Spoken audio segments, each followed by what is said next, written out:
And in other news tonight, the grandson of Ernest Hemingway, a writer in his own right, John Hemingway, has expanded into podcasting.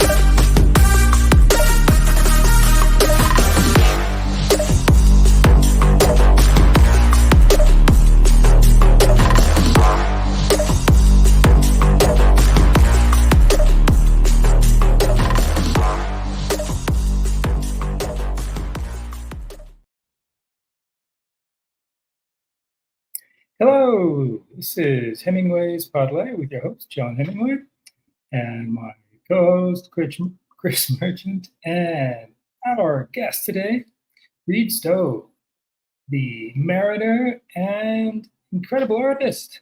From what I've seen of some of his paintings, murals, everything. He's looking at us from his gallery where they have shows, where they also sell art in Soho, I believe. And Reid, great to have you on, finally. Thanks a lot. I'm real eager to talk to you guys. Well, we're here, and when I heard about you, I didn't know about the art. I thought, he's a sailor and built his own boat, which is, 60 feet long? It's a 70-foot, 85-foot overall, 60-ton gaff rig schooner in the traditional style. This boat is on the back of the Canadian dime. And I designed and built her when I was 24 as the ultimate long-distance, heavy weather sailboat, able to ride in storm, is it wooden? Go anywhere. Is it a wooden sailboat?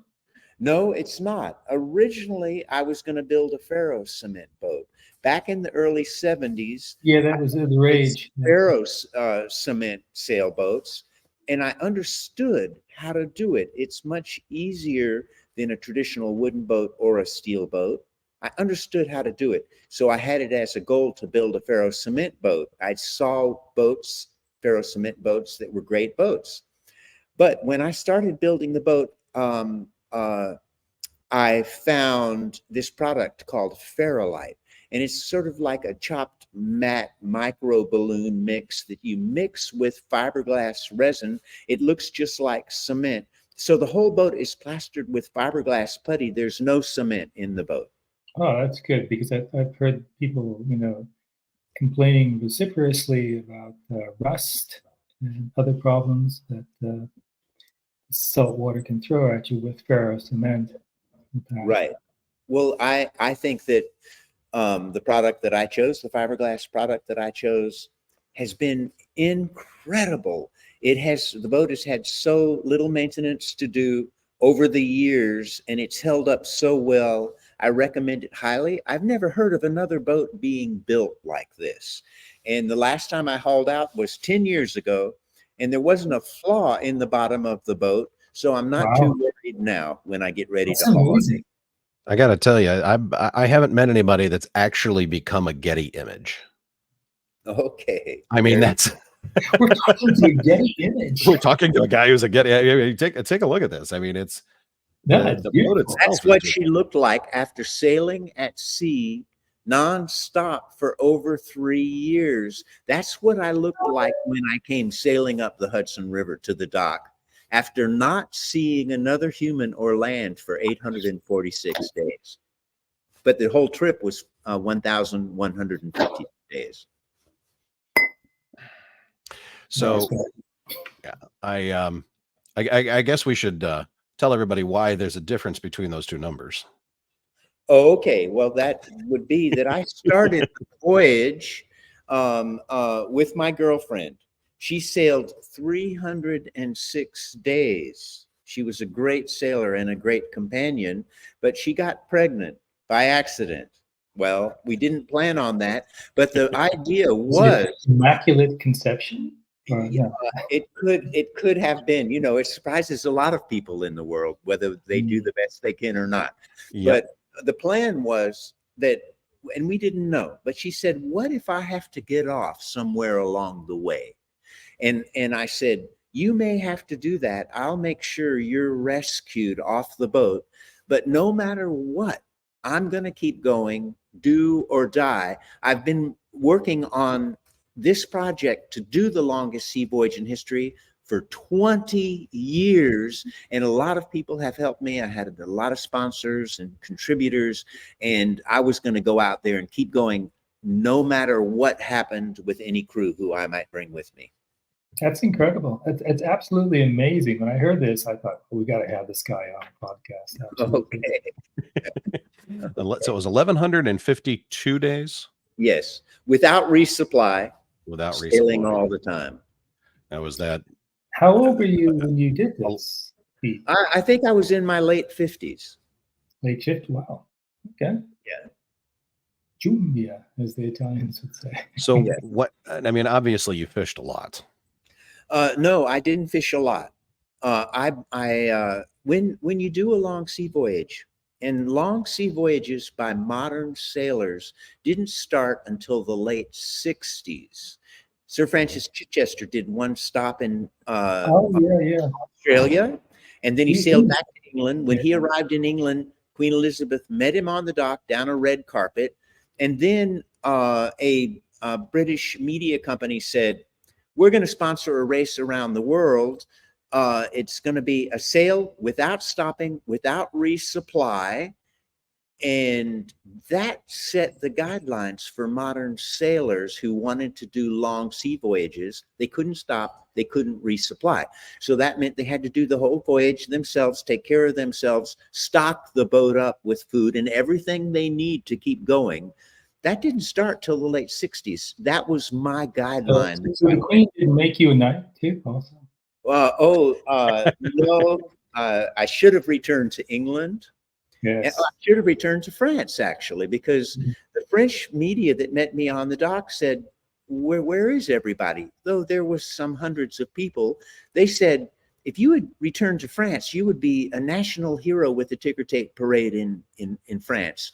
The whole culture is built up for sailors much more than the American culture is. The American culture is. No, I mean, the time I spent there, it was amazing. Everyone knew how to sail. They were very young, and they went right into the Atlantic, especially if they were up in Bordeaux and that area there. It's crazy. Right. It's like the British weather, you know.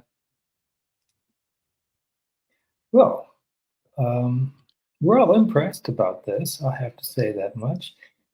How long did it take you to build the boat? It took a year and a half from start to finish.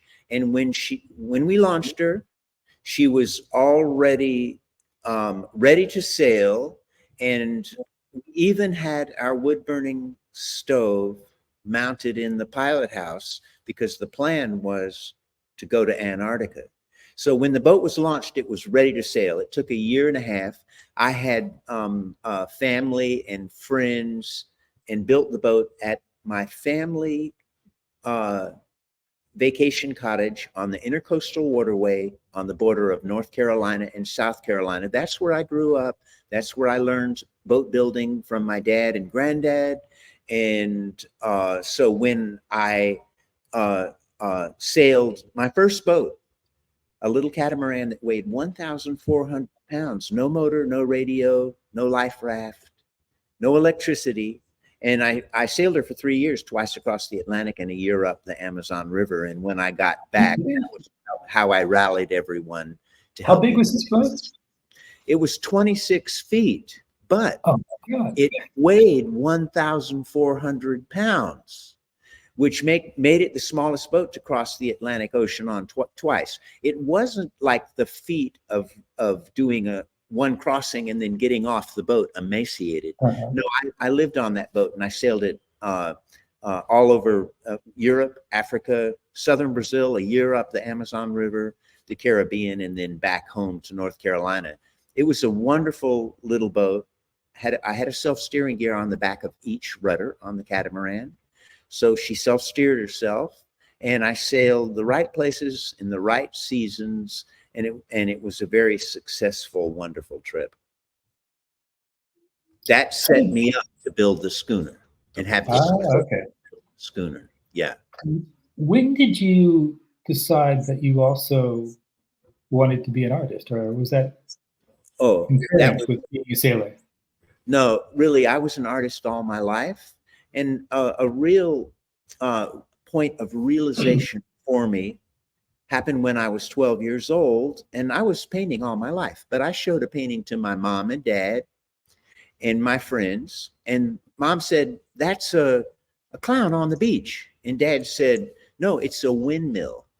When I was 12 years old, I had the realization that I knew how to make paintings that people would see what they wanted to see when they looked at them. Now that's writing a book, but that's a very deep realization for a 12-year-old. So I've been painting all my life, and the painting is completely integrated into my sailing, because the painting in a certain way gave me visionary insight that I then applied to my boat building and my sailing. And the painting I've always painted everywhere I went. Even down in Antarctica, I was wood carving and painting while I was there. So in a sense, your artwork was kind of a muse for your shipwright activity. Yes, but it was more than a muse, because it became an active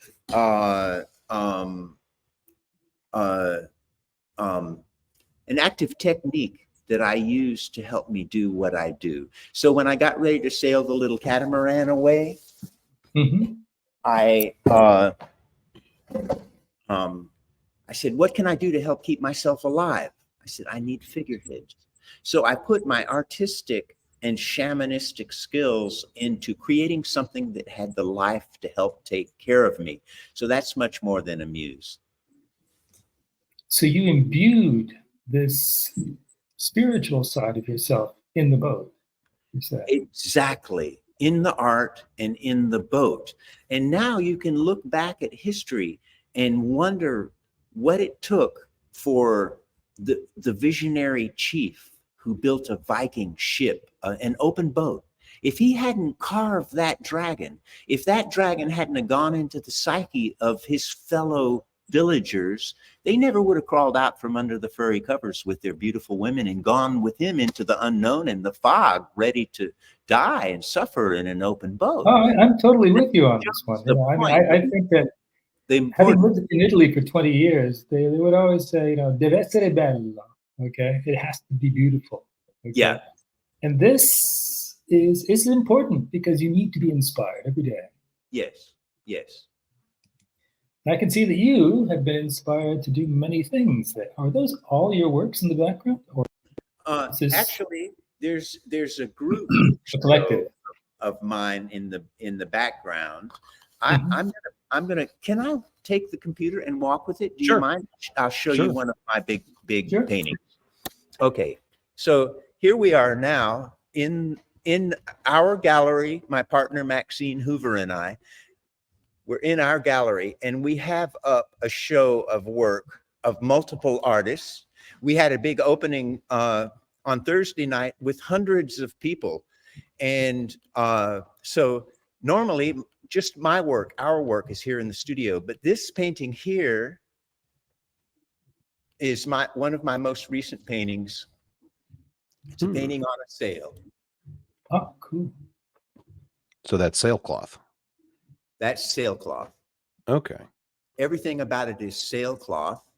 And in fact, it's partially glued, but it's mostly stitched. Okay. Get it. All right. Oh, that's perfect.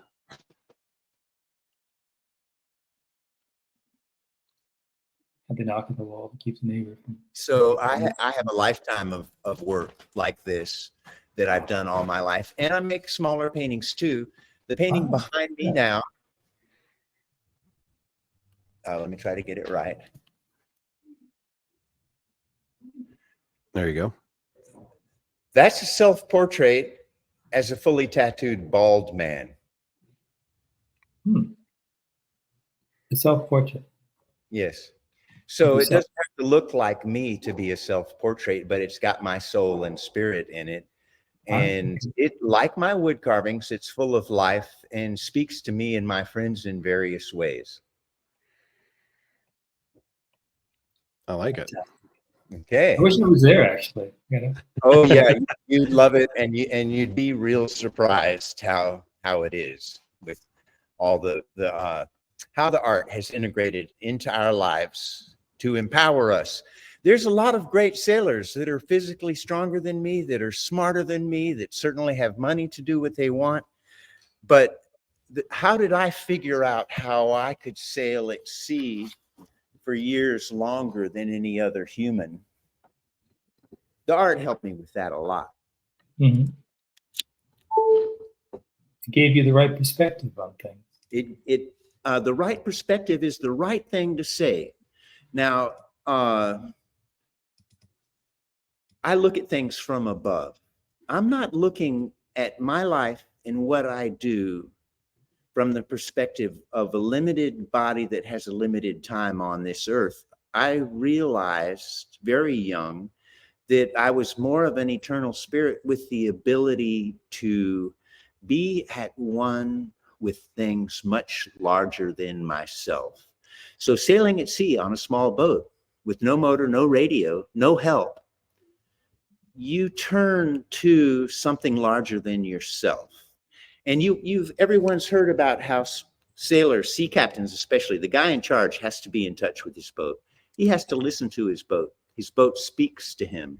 Certainly the figureheads spoke to men of the past as they speak to me now. So the boat speaks to me, and I started having a lot of magic with the boat and how it was telling me to do things and how I followed that. And I felt the lines of the boat as I pulled them. I felt the motion of the waves, and that was how I moved across the boat. That was how I gathered strength. But as I pulled on the lines of the sails, I felt myself connected to the wind, and I was following the wind. The wind was ruling my life. I responded to the wind at every moment. My connection from the ropes to the sails to the wind. Now the sun is making the wind do various things. And now I'm connected with the larger thing out in the universe. So pretty soon I realized that I was part of that. And being at sea for so long, I enjoyed looking at things from a bird's eye view. And I started making paintings like that when I was a teenager, bird's eye view of the boat and myself on the boat. So that helped me take my mind above my intellectual mind and realize that I was a larger person than this intellectual ego person who had a name and a limited amount of time on earth. I realized by being at sea and sailing, just sailing for days and weeks, flying like a bird with my boat, that I was more of an eternal being. And I applied that, and that was what gave me the concept that I could keep sailing longer than any man ever had. But you have to understand that I grew up with my dad and granddad teaching me boat building. My dad was in the Air Force, so we traveled, but every summer we went to the family beach cottage. My dad was very strict, but I sure remember he taught me how to sharpen a knife and use it when I was 5, and he was the coach of all my sports teams while I played. And he gave me a lot of attention, and granddad did too. So when it came time for me to build a boat, I knew they were looking over my shoulder, and I did the best I could. And they helped me. They gave me the foundation.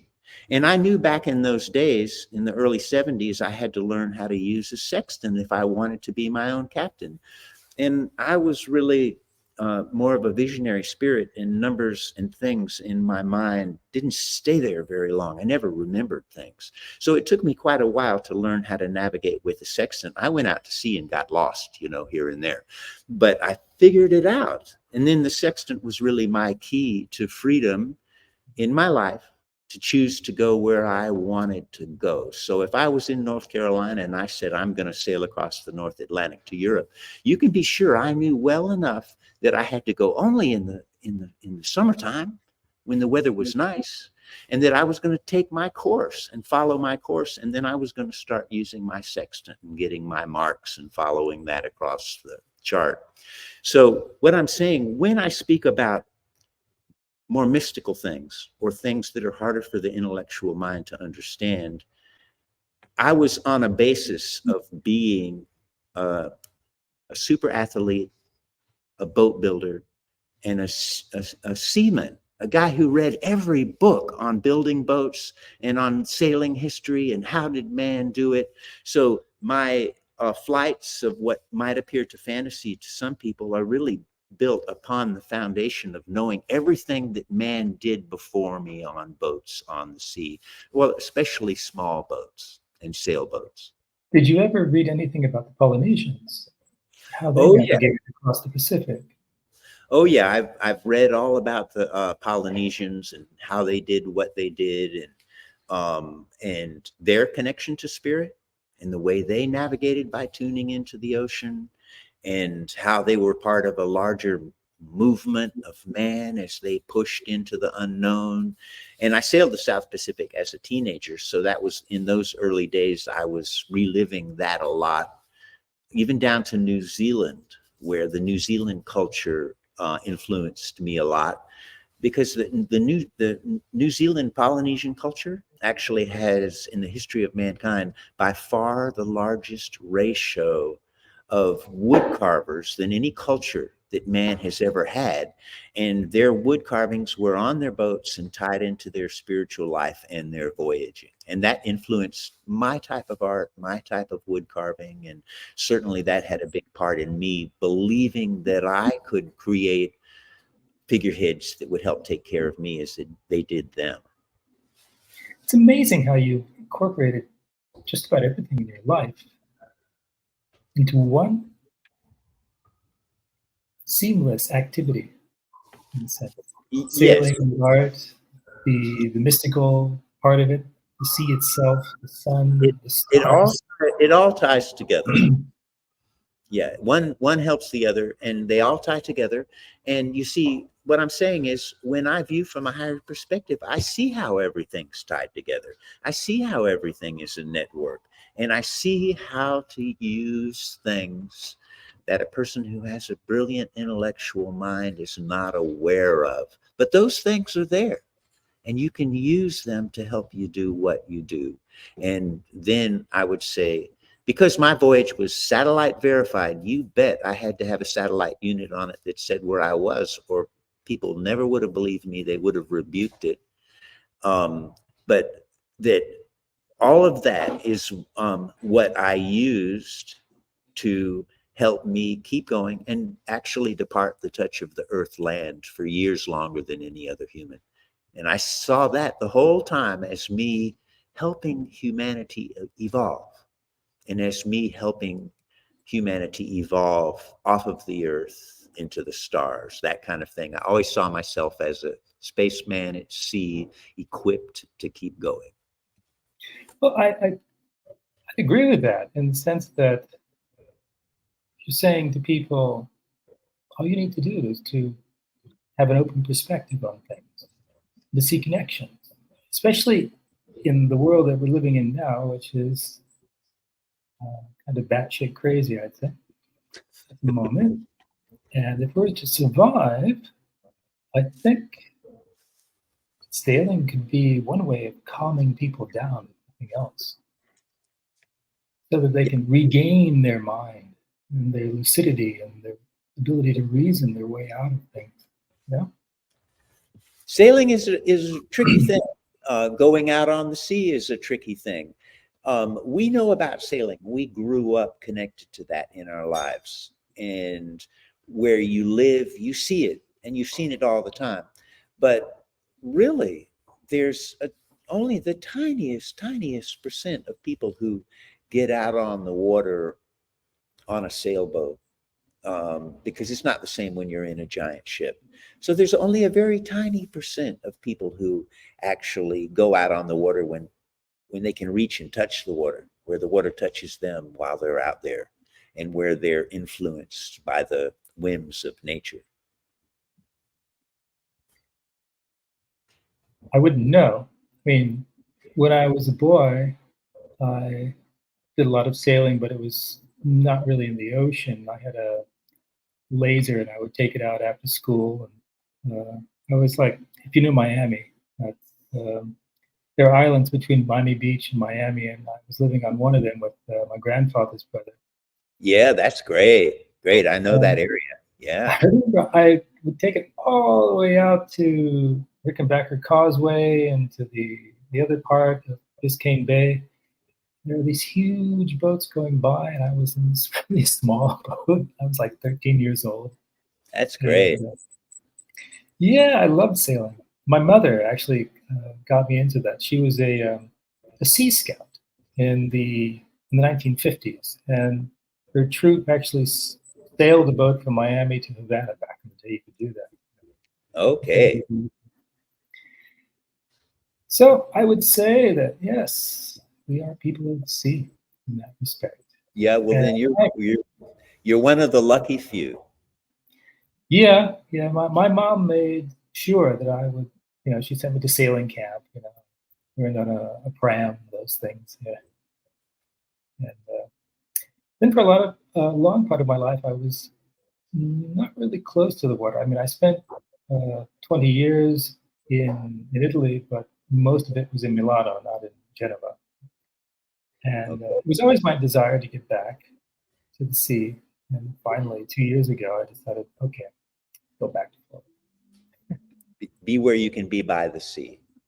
Oh yeah, every morning I'm out there with my Labrador taking pictures. You can find me on Instagram. Okay. Yeah. So, have you been doing any shows lately, Reid? Been doing any shows? Uh, in your studio there? Oh, yes. Shows. I mean, like, I don't know, dancing. No, I mean, I think you're Yes. painting. Well, we have. I in the last months, my girlfriend Maxine Hoover and I, she's an artist, and we've been curating art shows. We've curated big art shows, a Ah, lot of that's them, and we have a huge following right now. And all these artists are asking us to represent them, and galleries are wanting us to curate in their gallery, and we're doing that. fantastic. And the whole art thing has taken off, and we have a certain style and a certain style of art that we like and a certain style of artists that we like to deal with. And we were just talking to one of them this morning. We just want to do stuff with people that we like a lot, people that we love. That's a word I could have mentioned earlier in all this talk, because all of the things that I talk about, there's one thread that runs through it, and that's for sure, and that's love. And it started with family love. I said, my dad, my granddad, they gave me a lot of love, and they empowered me, and they helped me through everything at all parts of my life. And so family love, but love for what you do. And if I pick up my tool to work on my boat, suddenly I'm going like, I love you, Chisel. I know you and what you've done. And we're going to put love into what we do. So love is a lot the thread that dominates and runs through everything. I would have called the voyage the love voyage, but it would be too much of a joke. But I really was telling people before I left that I'm going to succeed because of love, because I love the ocean more than anyone, and I love everything I do.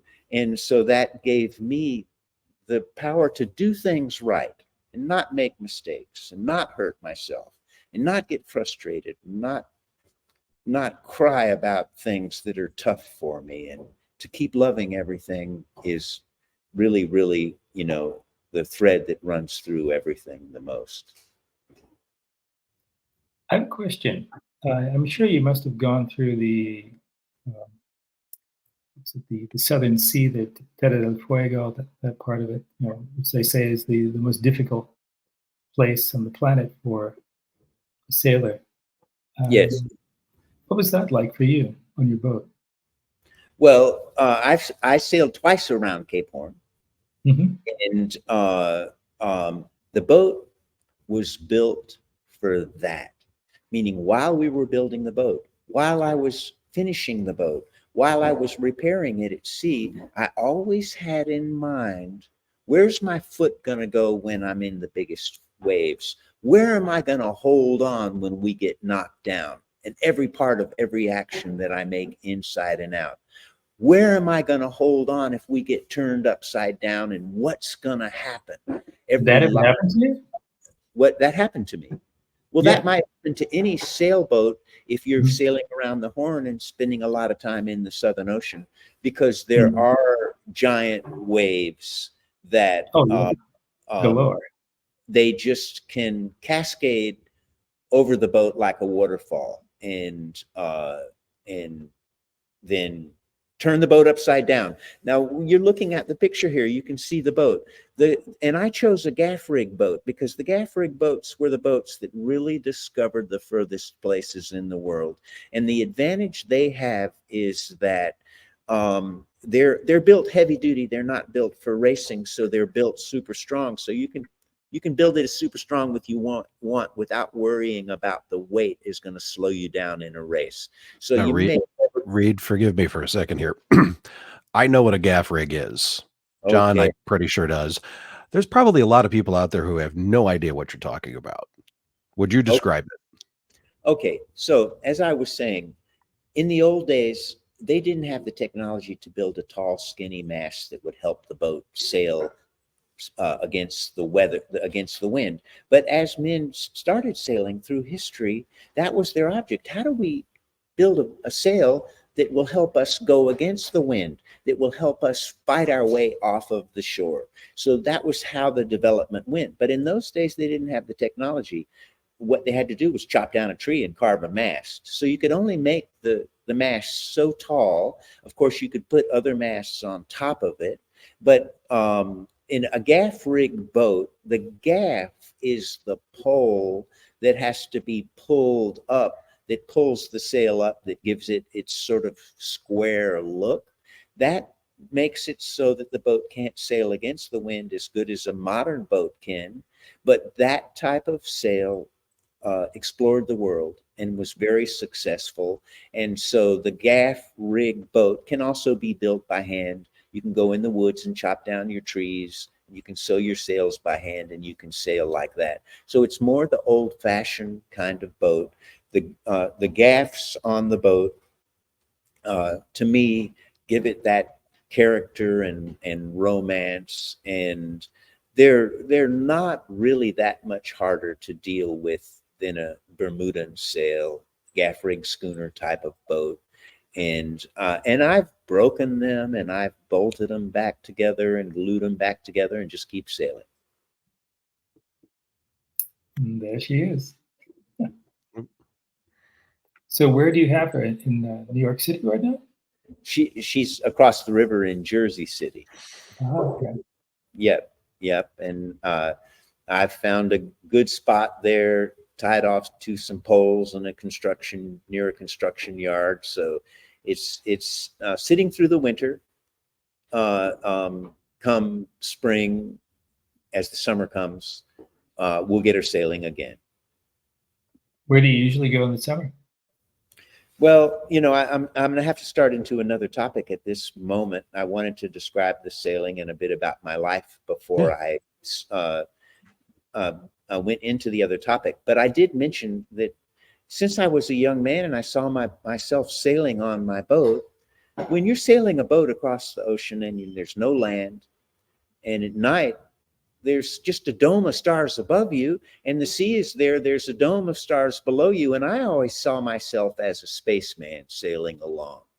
So when I did my Antarctic expedition, when I finished my Antarctic expedition, President Bush called for humans going to Mars, and they're going to have to men and women, multinational, they're going to have to sit in their spaceship for 3 years to do the Mars trip. And I saw that article and I said, well, that's what I'm already doing. I'm already a spaceman. I know what he's talking about. So I looked into the human dream of going off of this Earth to other planets, the moon, Mars, and the stars. And humans have been dreaming that for quite a while. And I looked at that and I said, well, I'm like a spaceman here on Earth right now, and I know what it's going to take because I've been out there among the stars. So I started reading long duration space psychology.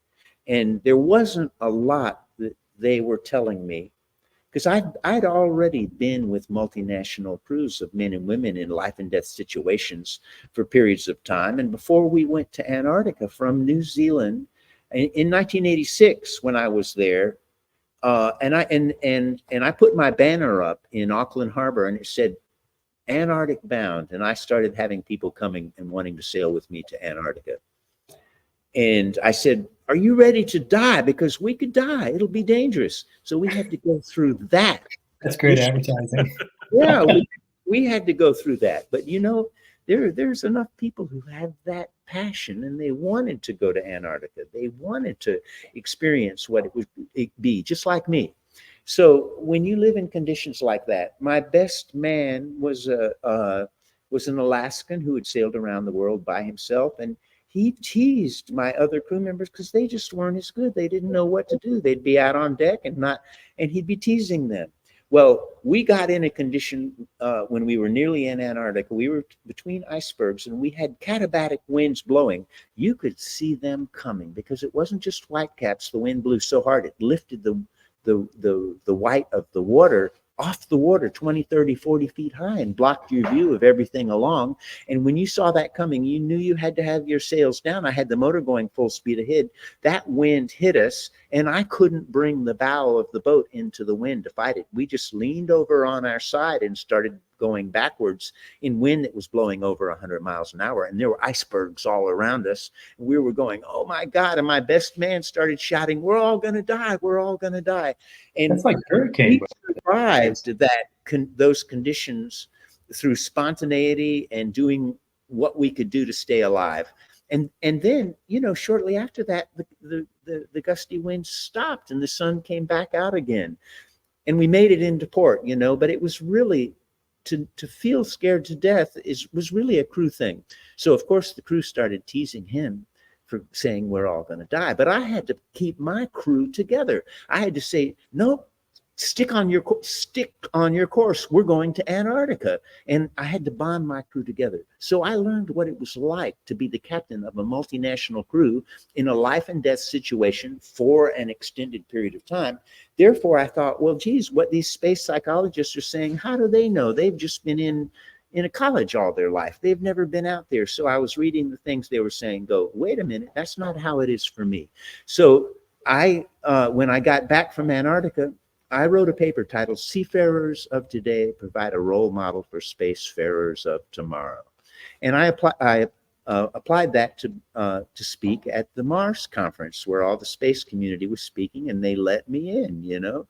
And I said, sailors know what it's like to be out there. There's knowledge to be learned that astronauts need to go. There's knowledge they need to know from us to go out there. So I started pitching that. I started getting a good reception, and I pitched that throughout. So by the time I got ready to go on the longest sea voyage in history, I subtitled it The Mars Ocean Odyssey.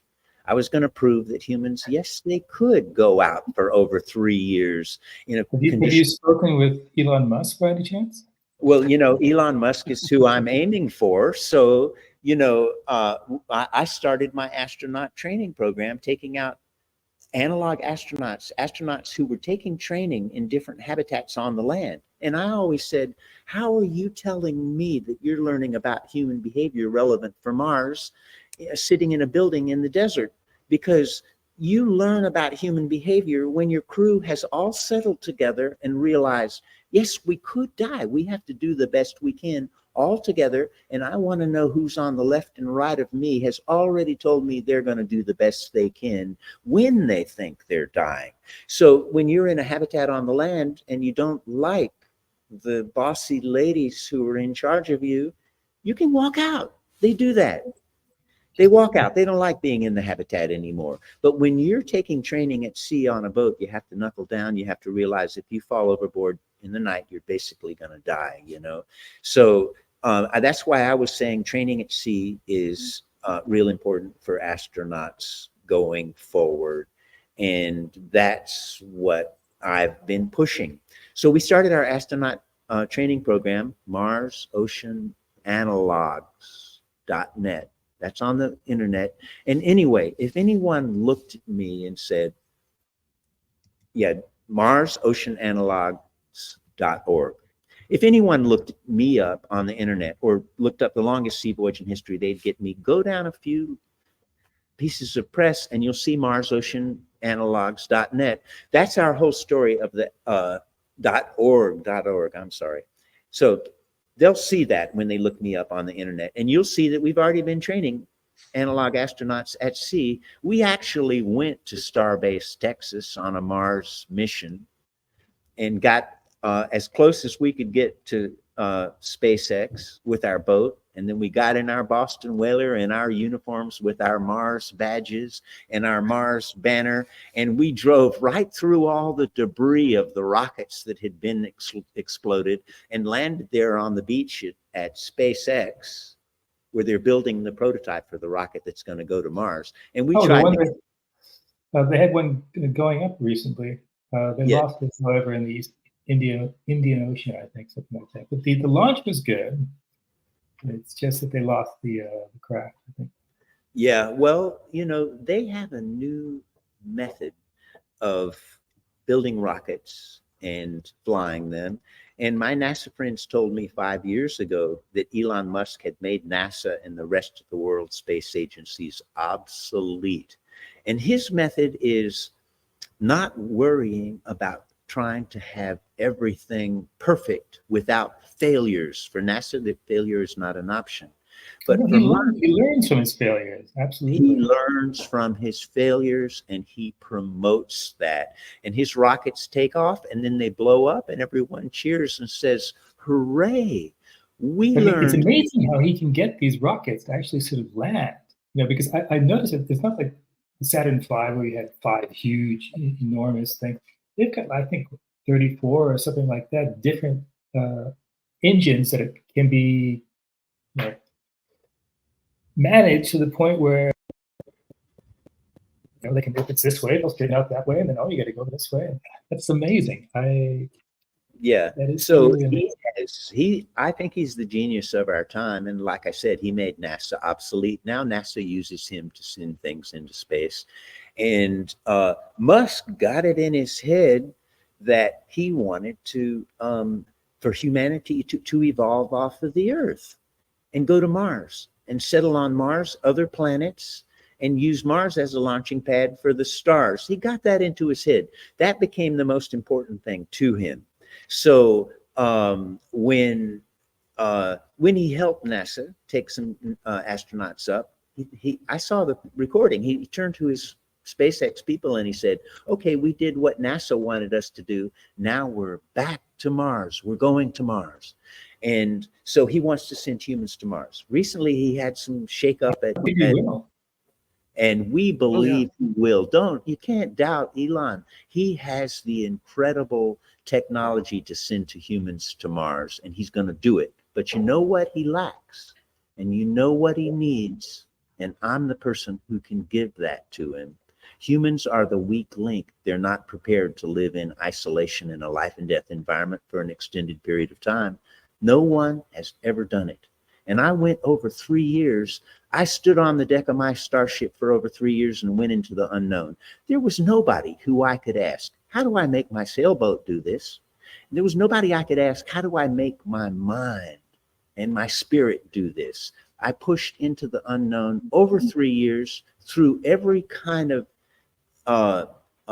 everything breaking, running out of water, every kind of thing that happens to man on the sea, which you can even imagine. And I kept pushing my starship into the unknown. So at the most recent Mars conference, I was the last speaker of 150 speakers. I don't know why they put me last. But they also knew about me and that I was outspoken and didn't agree with what NASA was doing and didn't agree with what the habitats were doing on land. They think they're making people tough enough to go on land.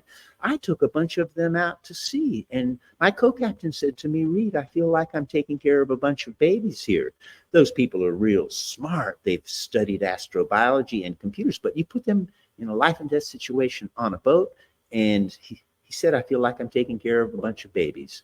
And so we have the program that's going to train astronauts. How did I go over 3 years at sea? It's what no man has ever done. And it becomes obvious to everyone. So the first thing is, in approaching Musk, because we went there, but he wasn't there during the time we were there. But we were there. We were ready with our suits and our badges and our banners to approach him and say basically what I'm saying to you. The technology is incredible, but humans are the weak link. They have no experience living in an isolated life and death situation. And we have the best program to prepare humans to go to Mars. And so I said that at the Mars conference. And I also said, I wanted to train the people who were going, but they just don't get it. And I finally decided I had to be the first commander of the first ship to go to Mars. And of course, that shook up the audience a little bit. This is a space audience. How dare he?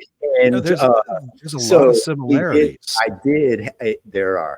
did have my microphone taken away from me by the leader of the Really? society. Yes. Oh, And he then rebuked me and didn't give me a chance to converse with him. But what did happen was that the people who build the state-of-the-art Mars spacesuits, they have to be different than any kind of spacesuit before them for various reasons. They said, we endorse you. We're going to build real spacesuits for you and Maxine, because you're leading the way to Mars. So they sent us the diagram for the spacesuits, and it has 50 measurements. And we measured it, and they're building the suits for us now. And we're sort of like, this is NASA? No, this is a private company that builds Mars spacesuits. Oh, okay. But they are involved with NASA people and retired NASA people that built the very first spacesuits ever. So they're connected to that whole chain, but they're not NASA. It's a private contracting group. And they're sort of like using us for advertising for their suit. The success of the program will bring success for their suits. And of course, they're hoping their suits will be the ones contracted out to go to Mars. So we do have endorsements in what we're doing.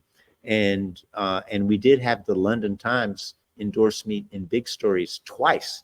The writer just was so fascinated with what I was saying. And he says, I do see what you're saying makes complete sense. And so we're getting big press on it, you know?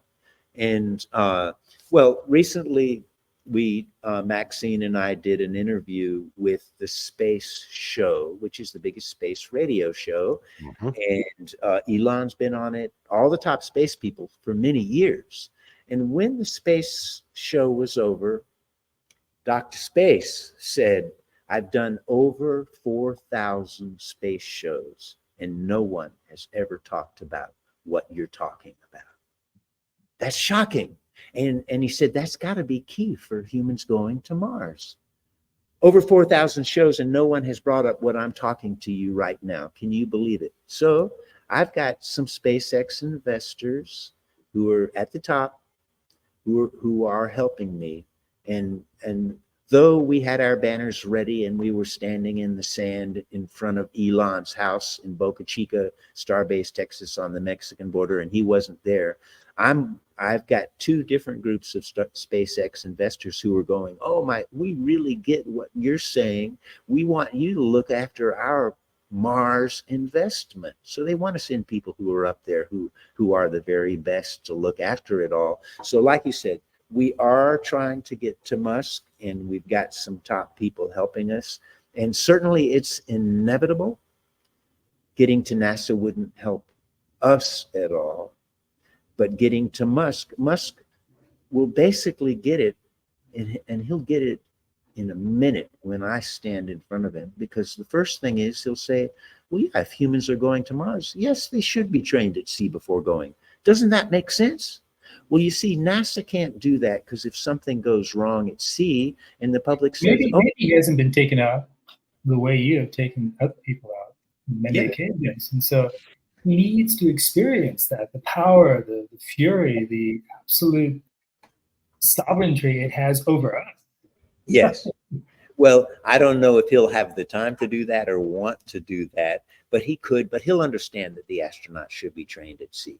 And the next step is NASA just had a big story in the New York Times 2 weeks ago, cover story on Sunday, all about how terrible it is to be isolated and the torment of being isolated and being up there. They're looking at everything negatively. Isolation is bad for you. And they're trying to train people in a habitat on the land to handle the isolation. And everything they say is in opposition to what I'm saying. They say isolation's bad. I'm saying I've had a lifetime of isolation and I've proven that it's good. And anyway, look at history. Every culture of man practiced some form of isolation, from the most primitive of tribes in the Arctic to the Amazon jungles. They had practices of sending out their young boys. When the American Indian boy came back with the eagle feather, he was trained to be the chief. All the saints that have gone into isolation, all the famous prophets that did 40 days in isolation, they gained from that. So the whole psychology that NASA has is opposite, backwards, based upon problems. And what I have is based upon success, actual success that's unprecedented, and it's based upon loving what you do. So you have to find the right people who can love isolation. They're going to be the ones who are going to lead the way to Mars, and I'm going to be part of helping them do that. After we've done that and started sending people to Mars and really led the way and pushed the envelope, then I think more normal people can be trained. I'm saying normal people, very smart people, degrees in astrobiology, maybe some military time, then those people can be trained to go. But before that, superheroes have to go and lead the way. People who are doing things that other humans can't understand. Those are the people. Well, I would say, and this is a compliment, you're not normal. And I think there's more people like me that, though they haven't realized the opportunity of what it would be like to lead the way to Mars, would be very suitable people who could really do it. I want to jump in here for a half a second. Let me see if I can figure out how to do this here one more time. So I jumped on and I absolutely love, well, that didn't come up right. Okay. All right. I'm trying to get it there. You got an AI guy to do this or not? Yeah. It's this is a schooner on the space station. No, it's actually floating above the Is it floating above it? Okay. But I mean, it's perfect. It's exactly what it right there in a picture. That's exactly what you're putting forth as the idea. And that's what I said in the beginning when I spoke of my perspective is that perspective. I'm looking down at the Starship schooner sailing above the space station, sailing above the Earth. And in that way, my perspective is closer to the stars, in the stars.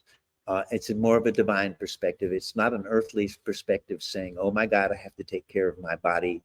Something like that is impossible and terrible, but we'll have good coping mechanisms to help us. We'll have the state-of-the-art virtual reality to make sure that we think we're walking in green grass and stuff like that. They're developing coping mechanisms. I'm saying you don't need them when you are soaring with your mind up above what humanity has discovered. And you have to do that to discover new places and new things. Well, I want to say that this has been an extremely enlightening talk we've had. Yeah, I had no idea that it was going to be about this. I thought, okay, we're going to talk about sailing. No, just sailing, John. It's the universe. It's love. It's doing what we love. And then Elon Musk. Mars?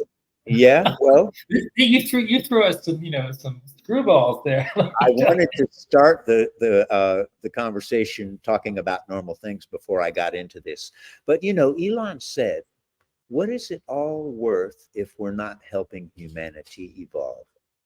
This is That's true. why I know he'll understand me, because every action that I make, as much as I can, every action is, how am I doing something good for humanity, all of creation, and the universe? And that was what sustained me during the over 3 years at sea. So sometimes I was getting tossed around by 31,000 waves a day, and I was getting kind of sore, and it was windy, and it was rough, and it was tough. And then other times I'd be in a storm, and the waves would be crashing, and the water would be dripping from everywhere. And I'd say, what am I doing? Is it good for me? Well, yeah. Is it good for humanity? Yeah. Is it good for all of creation? Yes, because people have to evolve and reach out beyond where they are. So with that realization, I said, well, then I'm okay. I'm going to do the best I can. Whatever happens, I'm okay. And that was what kept my fear from overwhelming me. And that was what kept me healthy and kept me going. Well, I hope a lot of people see this interview because there's a lot to learn from what you've been talking about today. I want to thank you, Reid, Okay. for Absolutely. being Thank here. you. Great. It's been a tremendous pleasure. Both of us are absolutely astounded by this. I mean, yeah. I mean, We you know, had no Reid. idea. I mean, we knew that you were a painter and everything and a sailor. This is mystical. This is super. This is changing humanity in a period where humanity needs to be able to sort of take on Yes. the multiple crises that we're facing. You're saying that, and that's what I'm saying is everything we're talking about. Well, yeah, it might be about going to Mars and the stars, but it's really what every human needs to know to be a better human and naturally help save the Earth we're on. It's everything that it takes for me to do the 1,000-day voyage is what every human should know to live a good life and help the planet. Everything that it takes for humanity This is it. to the Mars. You're an open book, Reid. Basically, just someone needs to sort of look at what is there, okay, and listen to what you have said. Amazing, amazing stuff. Absolutely amazing. I really love this. Thank you. This is fantastic. And I want to point out that I'm not a philosopher. I'm not You a are. doctor or a dreamer. I want to point out that you are. I'm an action man. Action. It's all You're about action man, but who has philosophical concepts the action backs behind it the up. action. Yeah, the action backs it up. Okay, Reid. We're going to get going now. Okay. And I just want to, again, thank you. You and Maxine. Yes. Yes. I wish the absolute best for the two of you, and I'm sure that you have already and continue to change this world just by being. Yes. Well, that's what we're doing. And it's great to meet two like minds who immediately get it. Lots I of don't know, it was a psychic connection because when I heard about you and everything, I was like, come on, you know. Yeah. He's been bugging me for weeks to set this up. Yeah. Okay. Well, I look forward to staying in touch with you guys. And Absolutely. We will. Next time I come to New York, I'm looking you up, my friend. And if you're in New York, come and check us out, and we'll be down your way with the schooner one of these days. All right, Heath, let me know. All right. Okay. Reid, do me a favor. Don't hang up. I got to push buttons, pull strings here, and my computer needs to talk to your computer. It's all handled well above my pay grade. Okay. Okay. Well, here I am until. All right. Hang on just a second or so. I hope to meet you guys in person. We'll stay in touch. All right. Oh, definitely. I mean, I can be contacted at any moment of the day. Yeah, we'll do that. All right. We're in touch. Take care, gentlemen.